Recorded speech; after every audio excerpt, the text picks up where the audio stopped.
Bienvenue dans La Voix des Puissantes, le podcast pour les femmes en quête de conscience, d'authenticité et de libération. Je suis Estelle Ruiz, astrologue, thérapeute d'obsidienne et accompagnante holistique. Mon rôle est de t'aider à te reconnecter à ta vérité et à ta puissance intérieure. Dans ce podcast, nous allons explorer l'astrologie, la mémoire transgénérationnelle et les archétypes féminins pour comprendre et dépasser nos blocages. Tu trouveras ici des outils concrets, des récits personnels et des rencontres inspirantes. La voix des puissantes, c'est la mienne, mais c'est aussi la tienne. C'est le murmure qui devient chant et que l'on offre au monde. C'est parti pour l'épisode du jour. Hello, bienvenue pour ce 6e épisode du challenge de podcast. Je suis très heureuse aujourd'hui d'avoir une invitée et j'ai invité Fiona et on va vous parler de cette connexion au corps, de comment reconnecter avec son corps, ce que raconte le ciel par rapport à ça et évidemment tous les messages que peuvent nous dire le corps. Bienvenue Fiona, je suis hyper heureuse de t'avoir aujourd'hui avec nous. Bonjour Estelle, je te remercie de cette invitation et je suis très contente aussi d'être là avec toi. J'avais une petite question à vous poser. Est-ce qu'il vous arrive parfois d'avoir l'impression d'être complètement dissocié avec juste une tête posée sur un corps qui suit le mouvement, de courir toute la journée, de tout analyser, de tout anticiper au point d'en oublier complètement ce qui se passe juste en dessous? Dans nos quotidiens à 1000 à l'heure, le corps, c'est le premier qui nous donne des indications et c'est le dernier qu'on écoute. On attend qu'il fasse mal, qu'il se bloque, qu'il s'épuise pour enfin lui prêter attention. Et pourtant, il nous parle en permanence. Il emmagasine toutes nos histoires, nos tensions, toutes nos émotions retenues. Mais ce qui est fascinant, c'est que ce que notre corps exprime dans la matière, le ciel, lui, le raconte sous une autre forme. Notre thème astral, c'est un peu comme une carte météo intérieure. Il va montrer nos zones de fluidité, mais aussi là où la pression s'accumule et où l'énergie a tendance à coincer. C'est pour ça qu'aujourd'hui Fiona est avec moi, parce que j'ai envie de parler avec elle, à la fois de ce que peuvent dire les astres, et surtout de ce que peuvent révéler les mains, le toucher et la mémoire du tissu. Donc Fiona, j'aimerais déjà pour nos auditeurs et auditrices que tu te présentes, que tu nous parles un peu de ton parcours et pourquoi tu t'es tournée vers le bien-être et notamment vers le massage. Alors en effet, mon parcours commence il y a 20 ans avec une expérience dans l'esthétique et le maquillage, donc beaucoup d'activités dans tout ce qui va être la beauté. Et au fur et à mesure de mes expériences, en tout cas professionnelles, j'ai pu accumuler énormément de formations. Donc je me suis formée à beaucoup de choses, beaucoup dans la beauté, mais principalement aussi dans le bien-être.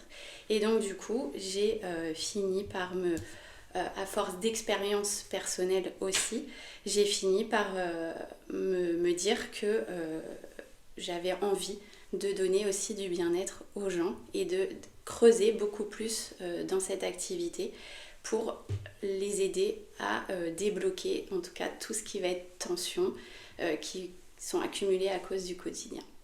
Et ça t'est venu parce que est-ce que c'est quelque chose, parce que souvent on va vers une activité parce que nous-mêmes on est traversé par cette problématique. En gros, est-ce que toi aussi ce qui t'a amené à ça, bon certainement l'univers de la beauté de toute façon, franchement ça nous attire beaucoup, on est beaucoup à être attirés par ça, par le beau, par l'esthétique.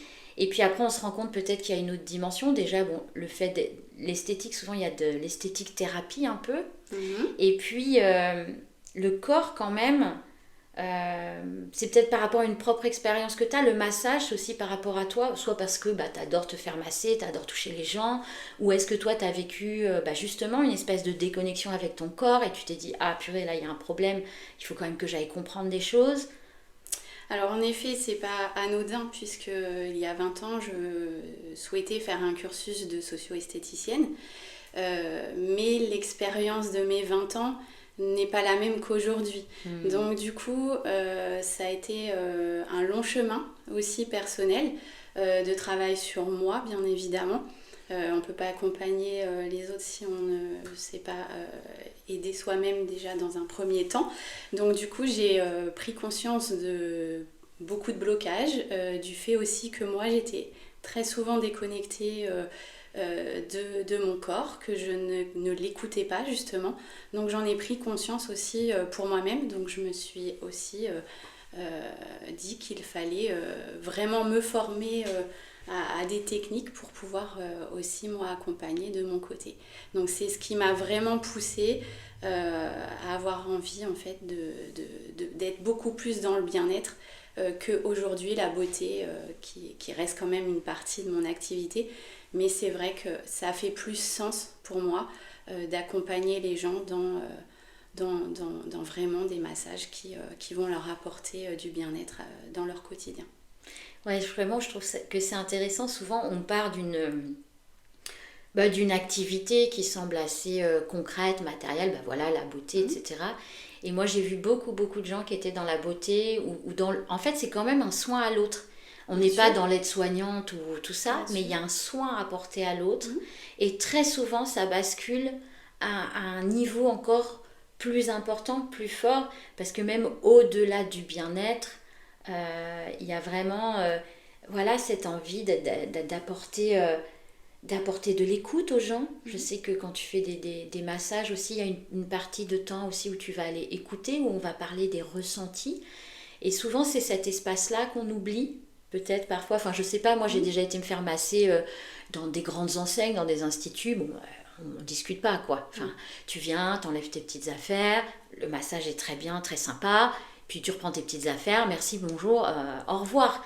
Toi, tu apportes quand même aussi un accompagnement autour, un accueil qui est important. Et moi, j'avais aussi... Enfin, est-ce que tu as déjà des choses à dire par rapport à ça? Est-ce que ça te parle? Oui, bien sûr, c'est pour moi une évidence dans le sens où on ne peut pas s'occuper d'un massage, enfin on ne peut pas faire un massage sans en effet se préoccuper de l'être humain en règle générale, c'est-à-dire le corps c'est une chose, mais il y a aussi toute la partie justement émotionnelle, psychique de la personne, ce qui fait que forcément en discutant, cela me permet en fait de comprendre mieux la personne, ce qui est pour moi un échange obligatoire dans le sens où ça me fait plaisir de pouvoir discuter avec la personne, c'est la considérer en entier. Bien évidemment, ça reste un massage bien-être, donc on est vraiment axé que sur du bien-être. Quand il y a un échange, ça reste un échange entre... pas une thérapeute non plus, exactement. T'es pas là pour faire de la thérapie. Exactement, mais ça reste quand même... Ça fait du bien à la personne des fois de me confier certaines choses.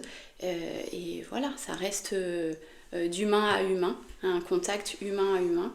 Et c'est vrai que c'est très agréable. Par contre, c'est vrai que je préfère discuter après la séance pour pas surcharger en fait le mental avant la séance. Donc souvent, au départ, on commence la séance, je fais mon massage et c'est après en fait que le contact, en tout cas la parole se met en place entre nous deux et c'est assez fluide, les gens parlent d'eux-mêmes et ça c'est très agréable. Et toi Fiona, j'avais envie de te demander, après je te dirais comment moi dans un thème je peux un peu percevoir l'énergétique de la personne et savoir des petites choses. Par rapport à notre thématique sur la déconnexion du corps, je pense qu'il y a des gens qui sont plus enclins. Globalement, on a tous tendance à y passer à un moment ou à un autre avec le flux de nos vies, etc. C'est très facile d'oublier nos corps. Mais il y a des gens qui sont un peu plus enclins à cette chose-là. Et j'aimerais savoir, toi, comment tu le vois ou comment tu le sens. Peut-être, est-ce que tu le vois déjà dès que la personne, elle arrive, qu'elle n'est pas très connectée au corps, ou est-ce que c'est une fois sur la table de massage, une fois tes mains posées sur son corps, que là, tu as des infos ou des choses qui te permettent de dire « Ah, là, il va falloir vraiment y aller pour redescendre dans le corps ». Alors souvent, déjà, les gens sont très au fait ils ont du mal à lâcher prise.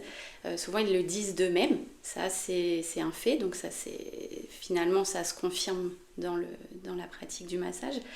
Et il y a des gens, en effet, qui ne se rendent pas forcément compte, qui pensent arriver à lâcher le mental. Mais en effet, dans le massage, je sens comme des tensions dans mon propre corps, ce qui fait que je ressens que la personne a du mal à lâcher, ou quelqu'un qui ne ferme pas les yeux, ou voilà, c'est des petites choses comme ça qui en effet m'amènent à avoir encore plus d'attention pour des personnes qui ont du mal à lâcher. Et avec l'expérience, je me rends compte que c'est aussi une question de confiance de la praticienne. Donc les personnes, quand elles viennent 2-3 fois, voire un peu plus, du coup, elles arrivent à un peu mieux lâcher prise et à se reconnecter à leur corps. Des fois, il suffit de quelques séances et pas juste une seule pour arriver à reconnecter. Donc c'est aussi ça, c'est un travail de patience et qui fait qu'on arrive un peu plus à lâcher prise et qu'elles arrivent par la suite à se sentir mieux avec leur corps. Mais oui, en fait, c'est comme tout, en fait, c'est pas un claquement de doigts, c'est pas magique. C'est ça. Rarement, faut quand même en être conscient parce qu'on a tous envie qu'en une séance, tout de suite ça va nous détendre et ça va nous détendre pour toute la vie. Ah bah oui, ça va nous régler un problème ou un autre, quel que soit le type de praticien qu'on vient voir. Et en règle générale, il faut quand même être conscient que non. Il y a souvent des problèmes qui sont engrammés depuis longtemps ou des postures qu'on va prendre depuis longtemps. On voit bien, si tu vas chez un kiné, c'est pas en une séance que le kiné il arrive à redresser ta posture ou à refaire les choses. Et pour tout, c'est pareil en fait. C'est pas en une séance. Donc ça, c'est intéressant aussi ce que tu dis. Et moi, pour rebondir sur le côté énergétique, comment on voit qu'une personne va être plus ou moins déconnectée. Moi, c'est vrai que par exemple, dans un thème astrologique, il va y avoir des éléments qui vont m'indiquer si la personne elle est plus mentale ou au contraire plus reliée à son corps. Donc par exemple, tout ce qui va être signe d'air, Gémeaux, Balance, Verseau, déjà s'il y a une grande propension de cet élément-là, de ces signes-là, ou de Mercure, la planète de la communication, qui est fort, je vais savoir par exemple que ça va être une personne qui va peut-être avoir du mal à être dans son corps, qui va être beaucoup dans sa tête, qui va beaucoup ruminer, ou qui va beaucoup penser plein de choses, mais avoir du mal à les mettre dans la matière. Et c'est vrai que ça, c'est toujours intéressant à voir parce que ça permet de proposer aux personnes d'avoir un sens inverse. C'est vrai qu'en astrologie, on voit vraiment les éléments, tout le quadriment élémentaire, et ça nous donne des indications sur la façon de fonctionner des personnes. Donc ça, toi, ce que tu peux ressentir en fait par les mains, par le corps, moi je le vois effectivement dans le thème. Donc c'est rigolo, moi je le vois aussi à un niveau mental, énergétique, et toi tu le passes par les mains. J'aurais bien aimé que tu nous racontes si tu avais une anecdote justement, des moments où tu masses, s'il y a une anecdote justement où tu as perçu via le massage une zone de tension très particulière qui a pu amener une libération ou une prise de conscience pour la personne. Qu'est-ce que tu aurais comme anecdote à nous raconter d'une séance ? C'est souvent en fait des personnes qui sont très fatiguées, qui sont vraiment à la limite du burn-out ou autre, qui viennent. Et c'est vrai que j'ai eu une personne comme ça, sous les conseils de sa psychologue, de venir se reconnecter à son corps. Donc elle a pris une séance. Et c'est vrai que tu avais, toi, vraiment parlé d'un manque d'ancrage. Donc c'était une personne qui n'arrivait plus à avancer dans sa vie, qui avait tellement de soucis qu'elle n'arrivait plus à avancer du tout. Et donc dans son thème, tu as réussi à le voir et à me le dire. Donc en effet, je l'ai confirmé par ma pratique du massage. Donc j'ai pu venir vraiment reconnecter à cet ancrage et l'aider en fait à redonner l'impulsion d'avoir envie en fait de faire des choses. Donc c'est-à-dire que le massage l'a tellement détendu. Alors on a été sur quand même 2 séances avec cette personne, mais ça l'a tellement détendu que du coup elle a pu lâcher certaines choses.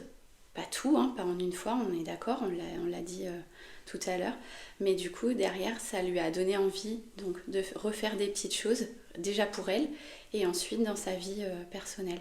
Donc en fait on donne l'impulsion et après les gens prennent les décisions nécessaires. Mais c'est vrai que cette cohésion entre nous dans nos 2 pratiques font que tu vois en effet certaines choses, moi j'en vois d'autres et du coup en fait c'est très complémentaire. On peut venir agrémenter, en tout cas après dans le massage, des techniques différentes et du coup ça permet vraiment d'avoir un massage complètement unique pour chaque personne. Et ça c'est vrai que quand on a des retours comme ça, de personnes qui viennent nous dire oh, bah, ça m'a fait du bien et du coup ça m'a permis aussi de redonner l'impulsion, c'est cadeau, quoi. C'est vraiment génial, on se sent bien et on sait qu'on a bien travaillé. Oui, parce que en fait ce qu'on vous a pas dit jusqu'ici, c'est que avec Fiona on s'est rencontrés dans un groupe d'entrepreneuses dans lequel on est toutes les deux. Et Fiona, ça faisait longtemps qu'elle avait une envie. Une envie, c'était de créer un massage signature en lien avec le zodiaque, en lien avec l'astrologie, parce qu'elle ressent beaucoup de choses. Fiona, elle n'en parle pas trop, elle est assez discrète là-dessus, mais elle avait vraiment senti qu'il y avait quelque chose à faire. Et c'est vrai que un thème natal, c'est une empreinte énergétique et qu'on a énormément d'informations, beaucoup plus qu'on ne croit. Un thème, d'ailleurs, ça peut être lu à plein de niveaux. Et donc elle est venue me parler de ce projet. J'aimerais bien créer un massage vraiment spécifique, très individualisé pour les personnes, quelque chose qui va pouvoir les aider à remettre leurs énergies internes en mouvement. Et c'est ça que tu viens de nous dire, c'est que cette femme, elle était dans un espace où toute son énergie était bloquée dans son mental, ça la figeait, et qu'on a pu aller redescendre grâce au massage, déjà la compréhension, et après le massage, pour que ça ramène de la vie, pour que ça ramène du mouvement. Et c'est de ça dont on a besoin. C'est pas forcément quelque chose qui va amener un truc extraordinaire tout de suite. On va pas voir apparaître devant nous la Vierge ou je ne sais qui. Mais il y a quelque chose de très concret qui va se passer dans le mouvement énergétique. Et donc, pour en revenir à ce que je divague un peu, vous savez, vous me connaissez bien. Pour en revenir à ça, donc on a créé un massage signature à 4 mains. C'est ça. Même si je ne masse pas moi, je ne veux pas non plus induire une mauvaise chose. C'est Fiona qui travaille le corps. Après que moi j'ai étudié le thème, envoyé un audio à la personne, un PDF pour résumer la base de ses énergies, ce qu'il y a à travailler actuellement. Et c'est vrai que c'est rigolo parce que souvent je fais quand même une petite fiche à Fiona pour lui dire bon bah voilà, là par exemple j'ai vu il y a beaucoup d'air par exemple dans ce thème et on vient rééquilibrer l'énergie. Donc il faudrait travailler plutôt un ancrage. Là ce que je perçois de la personne c'est ci, ça. Et c'est vrai qu'à chaque fois ça tombait super juste. Alors je sais que toi tu regardes la fiche mais bon, des petits points, mais tu veux pas trop te laisser influencer. Exactement. Pour ressentir aussi dans le massage. Oui. C'est ça ? C'est exactement ce qui se passe. Je la lis, comme je t'ai dit, presque en Z. C'est-à-dire que je lis les mots-clés, les zones qui sont éventuellement en zone de blocage ou autre, ce qui me permet d'avoir un point d'appui. Mais moi, derrière, en fait, en massant, je ressens...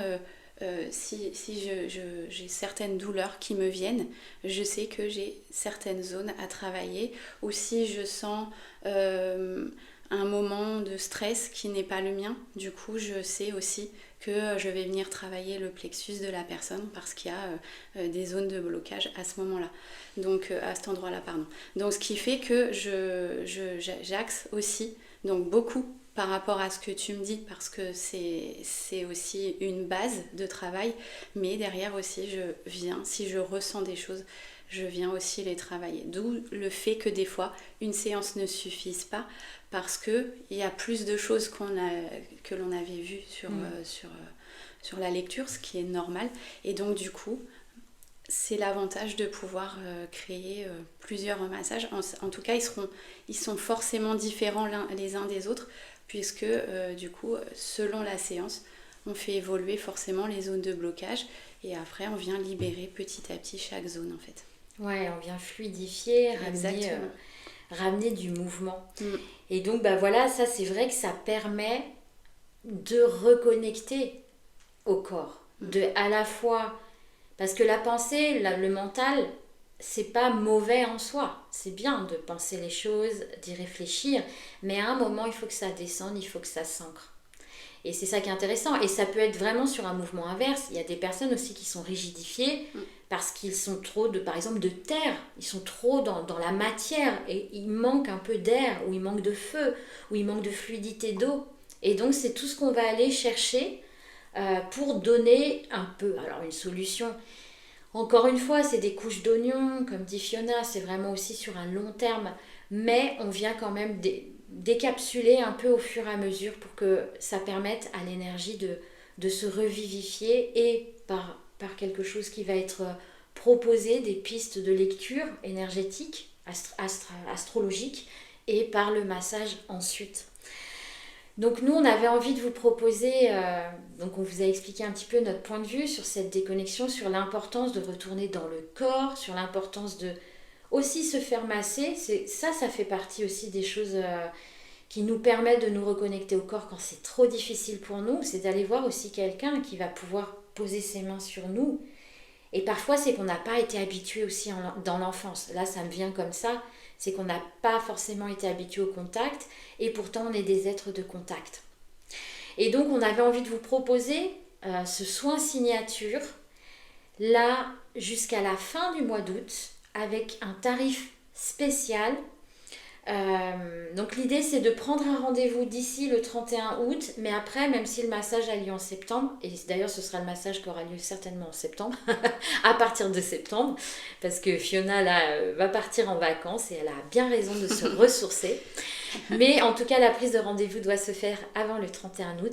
Et si vous souhaitez profiter de ça, vous reconnecter à votre corps, vous reconnecter à votre essence, en savoir aussi un petit peu plus sur vous, eh bien nous vous invitons à me contacter. Je mettrai mon contact et vous aurez un tarif spécial pour ce massage signature à 120 € au lieu de 150, ce qui ne se reproduira plus, évidemment. C'est que jusqu'au 31 août.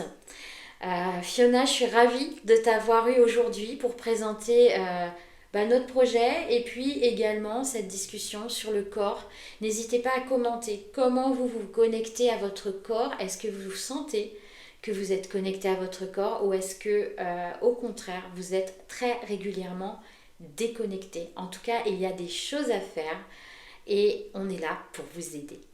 Donc je vous embrasse bien fort et je vous dis à demain pour un autre thème. Et merci Fiona d'être venue aujourd'hui. Merci à toi. J'espère que cet épisode t'a plu. S'il a fait écho en toi, je t'invite à t'abonner pour ne rien manquer des prochaines aventures de la Voix des Puissantes. Et si tu penses qu'il peut aider une amie, n'hésite pas à le partager. Pour continuer la conversation, rejoins-moi sur Instagram, @EstelleRuizAstro. J'ai hâte de te lire et de découvrir tes réflexions.